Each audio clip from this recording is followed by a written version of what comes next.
migration of the early 20th century was due in part to the abject poverty facing most African Americans in the Deep South. Survival forced families to roll the dice and seek their fortunes elsewhere. And then there was the safety issue. Most of us were fleeing for our lives. After the Civil War, Reconstruction, or the failure of Reconstruction to produce consistent and sustainable protections for all of us and guaranteeing our participation in the American way of life for African Americans pushed millions of us to uproot and run to far-flung places like Detroit, Chicago, Los Angeles, Montreal, Philadelphia, and New York City.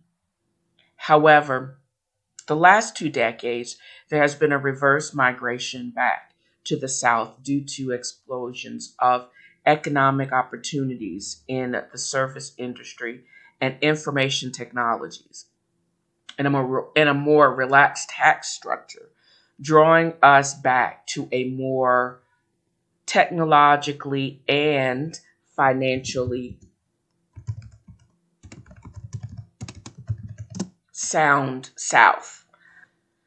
Then the plague of 2020 hit, called coronavirus, with many returning south out of desperation to flee this scourge and wanting to recapture the security of their youth.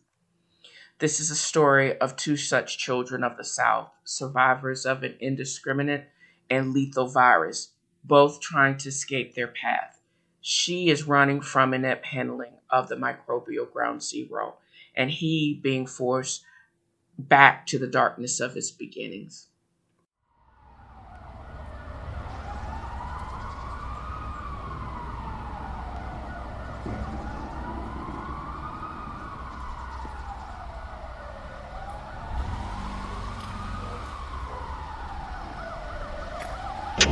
You already know what it Journey home, is. Catherine Sloper Cooper, MD, MTA, March 14th. I had to get back home. I get out of Uber at the Land Rover dealership in Jersey. Thank and rate my driver, proceed to the dealership, getting odd glances from several people. I give Bob, the salesman, another shot when I hand him a cashier's check. The full MSRP for the gunmetal silver Discover Sport Hybrid. After confirming insurance, I drive it off the lot, stopping only to pick up my luggage and a few boxes of personal effects before heading to 125th and Amsterdam to pick up my mother, Ophelia Sloper, MD. I help her load her luggage and a couple of boxes into my SUV. We both pause, staring up at my childhood home on Strivers Row in Harlem, and where she spent her entire married life to my late father, Austin. It was as if we knew we were never going to return. This trip south felt one way. We both had donned men's XXL Depends, too scared to stop at any restaurants or rest stops along the highway, spraying Febreze when the concentrated ammonia smell of urine and the silent killer fart slipped out of me or my road partner, my mother, as the foul wafting up to our noses. Why the urgency? What were we fleeing? My mother, the former director of public health for NYC, and I, as medical director for infectious disease at Columbia Presbyterian Midtown and part-time public health officer for the state of New York, have been following threads of a story about a novel coronavirus spreading unabated from a fish market in Wuhan province like the bubonic plague, marching across all of Asia. Welcome to Pennsylvania sign.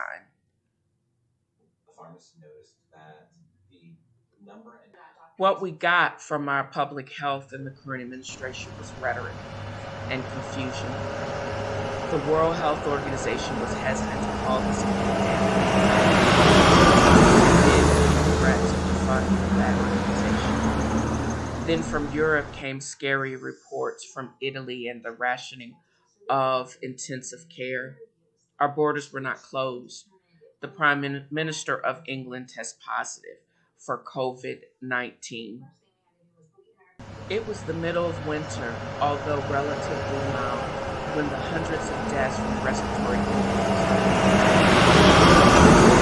There was a reliable test. There was an outbreak in a nursing home in Washington, killing several of the residents, and aides falling ill. The rest having to be evacuated because the few unaffected, low paid workers refused to work. Something was already happening in the city. Within days of our own patient zero being diagnosed in Midtown, the ER filled to capacity. There was makeshift isolation areas being made with painter's plastic. Early days, we were completely out of PPE. I had a stash that I would share, but I started reusing my own supply. Still, our borders were open, still confusion coming from Washington, D.C. We see the sign, Welcome to West Virginia, and then the Welcome to Virginia sign. By March 1st, my mother and I knew we would soon be going into some type of lockdown. We were just waiting for it to happen. And we knew we were blessed with choices. We knew that we could not stay in this crowded city. Brian, my husband of 20 years, wanted us to decamp to Montauk and wait all of this out. He really thought all of this was short term. He also didn't understand my regimen of showering and masks even before the mandates. He thought I was paying an extra germaphobe. He refused to change anything, even with the reports to the contrary, coming from his own company, Viacom, that supported his podcast and sports show. He never remarked on the dents on my face from a mask or the prolonged hours I started working since February 13th. He continued to hang out with his ex NFL crew at their bar and then out at Montauk. He had been in Montauk since March 1st, so he would not know I stood in the middle of the makeshift COVID ward with alarms going off and another rapid response team performing CPR on another patient, dying alone without her family. We had no idea what the hell we were doing. I was seeing young people with popcorn lungs from a viral pneumonia, 35-year-olds having strokes and losing their legs because their circulation was shot. I would run into the next room, starting all over again before realizing it was one of the doctors from my team in the ER. We were the same age, but he looked so much older while the ventilator tried to breathe for him. Then he flatlined. I wanted to start giving him CPR, but his bedside nurse stopped me and held up his DNR order, signed 1 hour before being placed on a ventilator. All monitors were turned off. I took out my stethoscope, listened for a heartbeat, and looked for spontaneous respirations. Finding none, I entered the time of death. 2301, March 14th, 2020. I removed my last N95, handing it to the charge nurse for cleaning and recycling. Sat at the computer terminal writing my resignation from the staff of Columbia Midtown, effective immediately. I stripped off my gloves, surrendering my gown to a tech that was wearing a garbage bag with the arms cut out. Shaking my head, I hailed an Uber once I got to the corner, taking me to my apartment on 5th, calling my mother en route, saying, Mama, I've had enough. I'm going south. You want to go? Mama, I can be ready tomorrow. I'm starting cooking now. We need bottled water, Depends, and Febreze, because we ain't stopping nowhere. I did not relax until we crossed into Tennessee on Interstate 81 South. I was running back to the Tennessee Atlantic and the comfort of extended family, while a silent killer shut down my home state and killed my friends and patients. I had to get home at any cost. I'm married to a native boy of Hamilton County, but I make this journey home without him. I left him on his boat in Montauk, seemingly oblivious to it all. We arrive at the only Frank Lloyd Wright house in Tennessee. There is scaffolding in the place as the roof, outside facade, and windows are being replaced. I park the Land Rover in the detached 5-car garage. We unfold ourselves out of the car and stretch downwind from each other. We take our bags into the maid's quarter, the only livable part of the compound over the garage. We take turns removing our depends before taking scalding hot showers. I'm happy to have sprung for the tankless water heater. Mama hired a service to disinfect and stock the refrigerator with fresh fruit, seafood, and other meats, with coffee beans locally roasted. We also would unpack our hard to find cleaning supplies, and she would begin to re-clean the whole house again. I put on my mask and send a quick message to Brian. We are here and are okay. Brian replies, okay. That would be the last time I would hear from him for almost 3 months before I would have to arrange for him and his cousin's medical evacuation out of New York City. Y'all new here? I have not been to Tennessee for any stretch of time over 20 years. You know what the K stands for in my name? Freaking King. All firstborn males in the Cooper clan are named King whatever. I changed that K early on. Few know what it stands for. I sure as hell ain't telling them. I shrugged off the shackles of being pulled back to family drama decades ago. My first touchdown with the Jets allowed me to buy our first Classic 8 on the Upper East Side.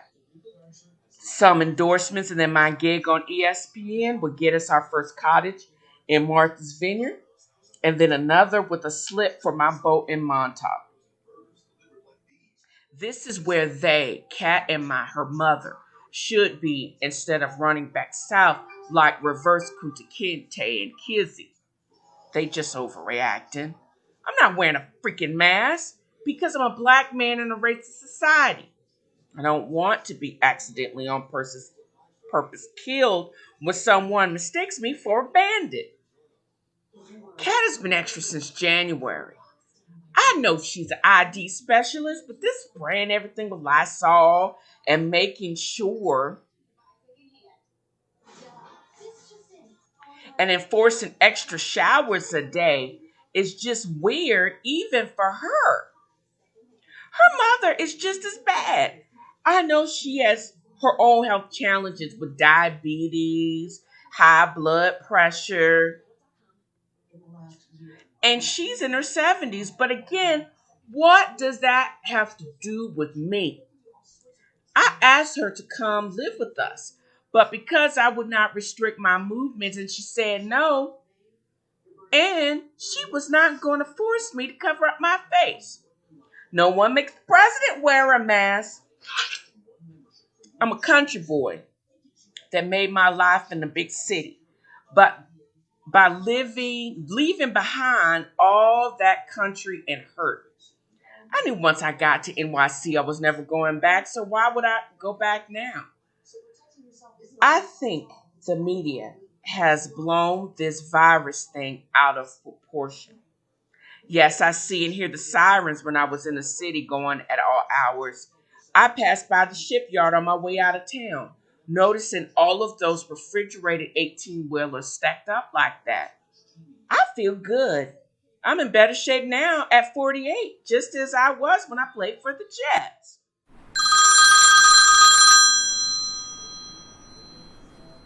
Hey, Mr. Cooper, this is Addie. We just were informed by Viacom that all on-air personalities will be moved to virtual broadcasting.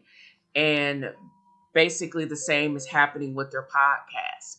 I need to know where to send your personal effects from the office and additional equipment. Well, thanks, but you had to pack up my whole office? Am I fired? No, I wouldn't be fired. They would have told me that separately. How long do you think this is gonna last? The memo says until further notice and no end date. Hey, Mr. Cooper, are you feeling okay? Yeah, it's just my allergies. Can you add some Claritin, some Robitussin, and some nasal spray to that package while you're at it? Just send everything to my house in Montauk, okay? Sure thing? Sheets. The meeting place is closed. De Blasio's lost his mind. I'm glad my crew got up here before everything closed. I haven't heard from the fellas in a while. Not even my cousin Ronald. Jack was blowing his nose like crazy, saying he felt he was coming down with something last time all of us met. Going back to those mountains are like going back to a cage with the walls collapsing in on me. I hated those tunnels going from home to anywhere in town. It was too close to being locked in a dark closet or basement. I would never go back there to all that fear. Why can't she see that hick town for what it is? It's nothing to me. But she doesn't listen to me and she's running and wants me to take me down with her. Pause. Yes!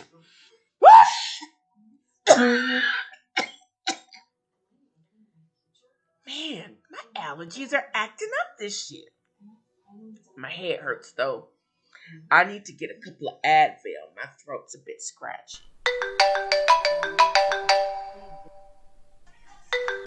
We are okay. We're here. He types back with his thumb. Okay. Places the phone down on the side table. He's seized by violent shake and chills and thinks, hey man, it feels like somebody just walked across my grave. Haven't thought those kind of thoughts in years. But my allergies are tripping. Brian wearily gets up and searches for some Advil for his throat and his sudden headache. The next morning, the housekeeper would find him on the screened in porch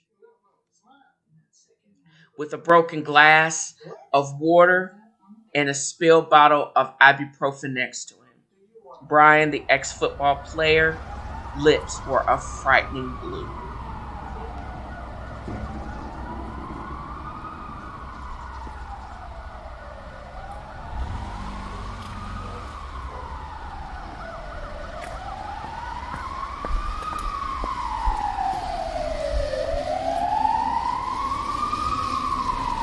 Wow. When I started this serial, I started it as part of a book idea and maybe another screenplay. But then it morphed into a possible novella and basis for a fictional podcast script competition. This is also a means for me to continue my writing with a heavy science or medical slant. I just needed to stop it and just give up the ghost and lean into what I know about with a Hollywood dramatic spin. I wonder what Dr. Robin Cook would think. That was the previous part of the episode I originally published yesterday as part of my weekly podcast. But I want you to stay tuned to the next episode of Survivor Mode, Code Blue, and Sailing into the Blue. Don't forget to navigate to my online bookstore, Chattabooks, which is updated weekly to reflect my weekly reading finds and suggestions from other podcasters, as well as selections from Star Trek fan fiction, biographies, and other book swag. All at reasonable prices and I get a cut of the purchases. And also consider navigating to Writer's Block Coffee using my promo code TNFro is reading for 10% off of your order and shipping, and ship a bag of dicks using my promo code TNFro Got Jokes when you have someone that really just needs to get a bag of gummy penises, as well if you want to laugh out loud. This administration, all of them, Mitch McConnell, the dumbass in charge, they need a bag or three of those. Just saying. And if you want to leave non-trolly comments, shoot me a message at tinfroisreading@gmail.com. Also, wherever you listen to the podcast, drop me a few lines, and I'll actually read it on air again if it's non-trolly. And I hope you enjoyed this episode just as much as I've enjoyed creating it. Thanks.